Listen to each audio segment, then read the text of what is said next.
To those who cling to power through corruption and deceit and the silencing of dissent. Corruption and deceit. Blagovich, the guy who was going to have head up the Department of Commerce, Governor Bill Richardson having to step down. All these corrupt people in his administration, his new Treasury head that he wants doesn't pay taxes. It's big mafia Chicago machine merged with the big foundations of the New World Order. Corruption, you're telling everybody. See, this is doublespeak. It's all. If his speech was about world unity, he would just say, I want to work with all of you in the world. We're all going to be friends. We're not going to attack you anymore. Instead, it's, how dare you want division? How dare you cause all the problems? How dare you be corrupt? He's hyping everybody up to hate the rest of the world and go out and attack whoever he aims at.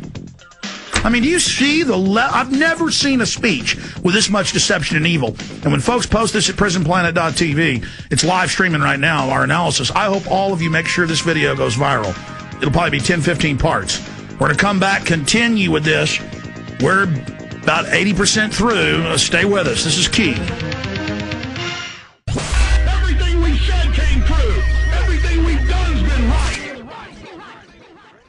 I want to get back into Barack Obama here before we have guests in studio next hour. But before I do that, I was noticing here in front of me, I hadn't seen this article yet.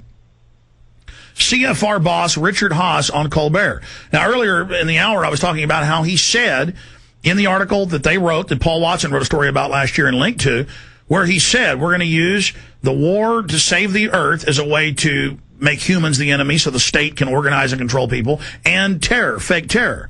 And I saw him at Bilderberg. He came out mad when I was bullhorning him earlier last year. And here he is on Colbert. And understand, 10 years ago, 12 years ago, I would say the CFR, globalists, here's their documents. They want to set up world government. They're using globalism to bankrupt the U.S. They're going to implode the economy through a banking crisis and bring in a world regulatory banking system, which is now being announced and in the news, not because I'm smart, because I read what they said they do. But that wasn't on the news. And Limbaugh would get on air and say it doesn't exist, and the CFR doesn't even exist. Now they're suddenly all over TV pushing their agenda because by acting secret, we were able to expose them. Now they're trying to counter. They know by remaining silent, we really exposed them. And listen to the Colbert Nation. Richard Haass believes this century has the potential for America to cooperate with other countries to make the world safer, says Colbert Nation. Richard N. Haass is president of the Council on Foreign Relations, a position he has held since July 2003. That's in the News in Focus section of Infowars.com. Guys, the headline is CFR boss Richard N. Haass on Colbert. It's a video of it. I don't have that on my computer over here where I can play it, because people are still out there saying CFR doesn't exist right now listening because they hear Limbaugh say it all those years and they can't believe he'd lie to them. It's incredible. And then they go in and basically push world government, just like when they had Vicente Fox on that show, and he said, yeah, we're in North American Union. People said, oh, that's just a joke. Then he said it on Larry King Live. Then he said it to We Are Change cameras, and it's in our film Truth Rising. You know what? Just go back to Obama. It's up on InfoWars and Prison Planet. If people want to watch it, they can. I'll play it tomorrow if I have time. Okay, let's go back to we're now going to go back to analyzing Barack Obama that we did in the first hour and a half. So here we go. Know that you are on the wrong side of history, but that we will extend a hand if you are willing to unclench your fist. That means to Iran and everybody else, do exactly what the UN says. Let the world government run all your countries, rogue nations, i.e. nations that are under their control, whether they're good, bad, or indifferent. We're not saying what these countries are. We're not judging them as the good guys and the globalists the bad guys. They're all pretty much bad guys. The point here is that, you do what we say, and then we'll rule you, or you're going to get it. To the people of poor nations, we pledge to work alongside you to make your farms flourish and let clean waters flow. Yeah, that means force in genetically modified foods that the IMF and World Bank and United Nations, World Health Organization, the forced sterilizations, the inoculations, the villagers all over Asia, Africa, Latin America run when the UN trucks come with shots. They pay the local governments to hold them at machine gun point and inject them. The women that have babies spontaneously abort. It's all on record, mainstream news. That's the help that's coming with the food to the third world. We have State Department Memorandum 200, We have the Club of Rome documents. We have the Royal Commission on Population, where the governments of the world admit they're really exterminating these third world populations. To nourish starved bodies and feed hungry minds. And to those nations like ours that enjoy relative plenty, we say we can no longer afford indifference to the suffering outside our borders. Now, what that means is doubling and tripling UNICEF and the UN, IMF, and World Bank funding, so more of our tax money going to carry out the eugenics operations in the name of saving the children. Nor can we consume the world's resources without regard to effect. For the world has changed, and we must change with it. Yeah, the bankers are bringing in the world government. It has changed, and we must change with it. We've got to be futuristic. We've got to do what they say. As we consider the road that unfolds before us, we will remember with humble gratitude. The world that unfolds. These guys have engineered the hellhole we're going into. But it's like, oh, it's unfolding. We got to go into the future. Those brave Americans who, at this very hour, patrol far-off deserts and distant mountains. See, so he ties looking to the future, being optimistic with the troops in all these evil wars. Again, we're not even attacking those individual troops. It's that these wars are evil. 3 million dead Iraqis, 1.5 million just since the 5.5-year occupation, 1.5 million before that, in the siege known as the sanctions. Mountains. They have something to tell us, just as the fallen heroes who lie in Arlington whisper through the ages.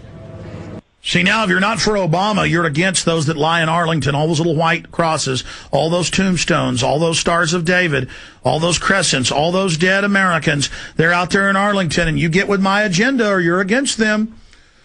You know, you get with the troops fighting overseas or you're against the dead who supposedly fought for liberty and freedom, but they've set up a tyranny in Iraq. We honor them not only because they are the guardians of our liberty, but because the guardians of our liberty, they're announcing they're going to use the U.S. military against the American people to suppress the population while the government does everything that's diametrically opposed to the people's will, the Bill of Rights, the Constitution, the Declaration of Independence.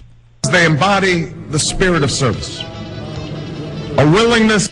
Now we're getting into the spirit of service. Get everybody hyped up. Talk about soup kitchens, then bait and switch with forced domestic military force. Because little yuppies don't want to go out fight overseas. They'll be suppressing you. All the Eddie Haskells, all the control freaks, all the know-it-alls running your life on every corner. Little secret police commissar pimps. They're openly setting it up. Back to Barack Obama. To find meaning in something greater than themselves. I'm sorry, I can't help it. Again, he said it 50 times if he didn't say it 100. Find meaning in themselves through the group collective. Giving into service to be part of the group collective to find meaning in themselves. They take your soul, the New World Order dumbs you down, breaks you down, destroys the economy, and then says, come to us, we will remake you. Classic brainwashing. Classic cult programming. And yet, at this moment, a moment that will define a generation, it is precisely this spirit that must inhabit us all. A spirit must inhabit us all. So he's invoking a new religion of worshiping government, bringing in the New World Order, the New Age, that he already said 3 times. For as much as government can do and must do, it is ultimately the faith and determination of the American people upon... See, this is a twisting. He says we're individualistic, but we got to have a big government. He then says we're all in this together collectively. He then says, but government can't do it all, you've got to do it, which is a true message, but that means the people getting behind the evil and being suckered into accepting it. I mean, this is so twisted. Which this nation relies. It is the kindness to take in a stranger when the levees break. The selflessness. See, just like they start all this with soup kitchens and helping build levees, all sounds reasonable, but really it's secret police, tattletale squads, environmental squads. Of workers who would rather cut their hours than see a friend lose their job, which sees us through our darkest hours. It is the firefighters' courage. See, cut your hours. Don't make as much money. Now, that has nothing to do with doing it for a coworker. People are going to lose their jobs. It's going to get worse because of what his banker masters have done. The New World Order engineers, the architects. But he's making that a beautiful thing. You did it for America. You lost your job. You trained that foreigner that's replacing you. For America. You did it. to storm a stairway filled with smoke, but also a parent's will. See, then he mixed giving up your job with being a firefighter. Everybody's for saving children. Firefighters are incredibly brave. We love them. But he's, with their reflected glory, just like Bush on top of the pile with a bullhorn, it made him the hero. You see? Same sick thing. Willingness to nurture a child that finally decides our fate. Our challenge. See, now, firemen, helping children, doing all of that. May be new. The instruments with which we meet them may be new. But those values upon which our success... See, he's saying American values, what we are, but we're doing something new. Depends. Honesty and hard work, courage and fair play. All the criminals you've got running your administration. So he's saying government's there to take all your tax money and give it to offshore banks, and then you're going to get nothing and then volunteer forcibly like slaves in the Soviet Union.